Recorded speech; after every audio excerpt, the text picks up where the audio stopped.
Ya, ini buku 27 ilmu catur sudah selesai dicetak. Ya.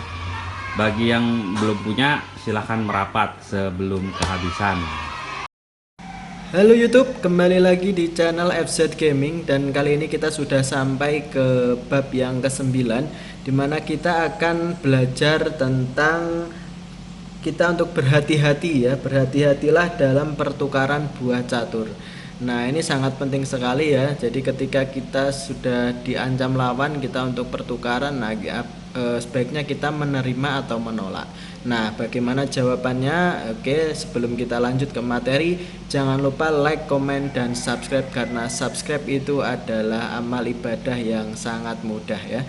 Oke, kawan, tidak berlama-lama kita langsung ke papan analisanya. Ya, halo YouTube. Ya, kita sudah sampai di bab yang ke-9, dan di bab yang ke-9 ini kita akan belajar untuk berhati-hati dalam pertukaran buah catur. Nah, di dalam pertukaran buah catur ada beberapa hal yang perlu kalian perhatikan. Yang pertama yaitu pembukaan yang kalian jalankan itu harus sesuai dengan konsep pembukaan yang sudah ada. Tuh, jadi untuk pembukaan itu adalah hafalan dan kalian tidak boleh keluar dari jalur pembukaan yang sudah kalian pelajari itu. Jadi kalau misal ada yang mengajak pertukaran, nah itu sesuaikan dengan pembukaan yang kalian pelajari.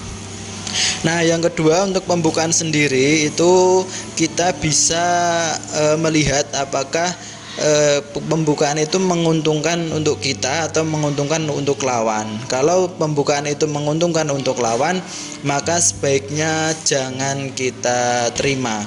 Dan apabila pertukaran itu menguntungkan bagi kita, maka kita bisa terima. Nah, itu untuk pertukaran, kawan. Jadi kita harus memperhatikan hal-hal tersebut.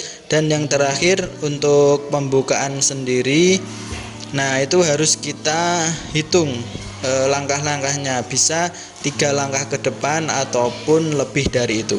Oke, kita pelajari yang pertama, yaitu pertukaran di dalam pembukaan. Nah, seperti halnya pembukaan di sini ada pembukaan Ruy Lopez. Nah, pembukaan Ruy Lopez adalah ini kuda ke F3 dan kuda ke F4. Nah, ini adalah pembukaan Ruy Lopez. Nah, di sini ketika kita diancam untuk pertukaran, nah apakah kita akan mundur atau kita mengambil? Nah, biasanya kita tergoda untuk mengambil kuda. Nah, seperti ini supaya kita bisa mendapatkan pion yang ada di sini. Nah, ini salah satu bentuk kesalahan di pembukaan. Nah, ini bisa dilihat evaluasi barnya. Ini turun, berarti pembukaan kita salah. Nah, di sini. Nah, terkadang kita tergoda untuk melakukan pembukaan. Nah, jadi kalau pembukaan kita sudah salah, nah berarti kita pertukaran yang kita lakukan tadi itu juga salah. Maka dari itu kalian harus menguasai pembukaan yang betul terlebih dahulu. Nah, ini. Terus ada pertukaran yang sesuai dengan karakter kita, misalnya ada pembukaan E4. Nah, ini terus dibalas dengan D4. Ini pembukaan Skandinavia. Nah, ini sebenarnya unggul untuk putih karena kita bisa memakan. Nah, tetapi jika kalian menggunakan pembukaan, nah ini yang ke depan. Nah, berarti kalau misal kalian belajarnya pembukaan yang advance ini, maju ini, nah berarti kalian harus menguasai. Nah, menguasai pembukaan ini, nanti jalur-jalurnya kemana seperti itu. Tapi kalau misal kalian mempelajarinya yaitu dengan pertukaran seperti ini, nah ini juga bagus juga, nggak ada masalah. Nah, karena sesuai dengan teori pembukaan, masih dalam teori pembukaan. Nah, itu kawan.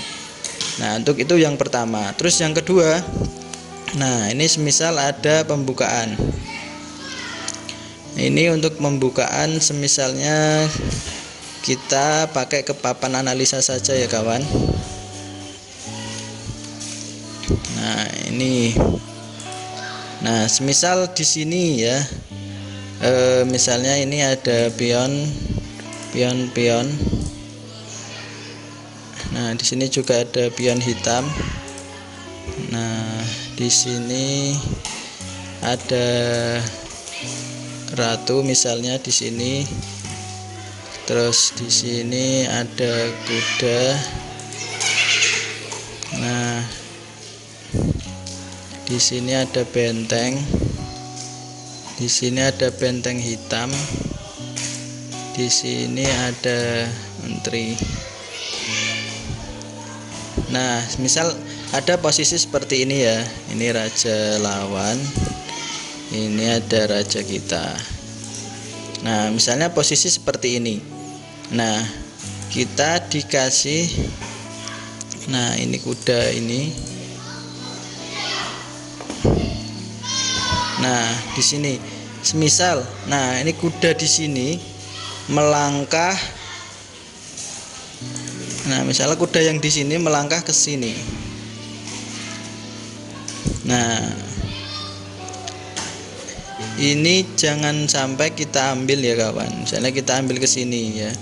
Ini mengambil sini. Nah, ini bahaya sekali karena bisa terjadi skema skakmat di sini. Nah, ini yang bahaya sekali ya. Kita harus berhati-hati dalam pertukaran.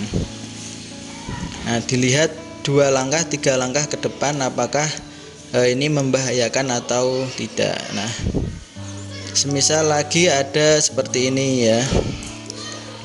Di sini misalnya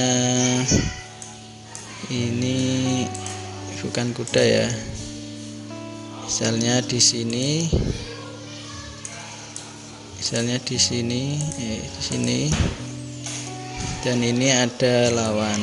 Ini ada hitam.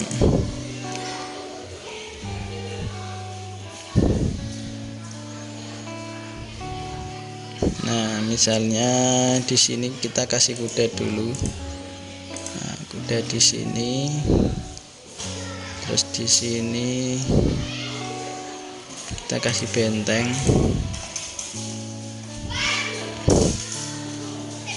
Nah, ketika kita misalnya menghadapi posisi seperti ini.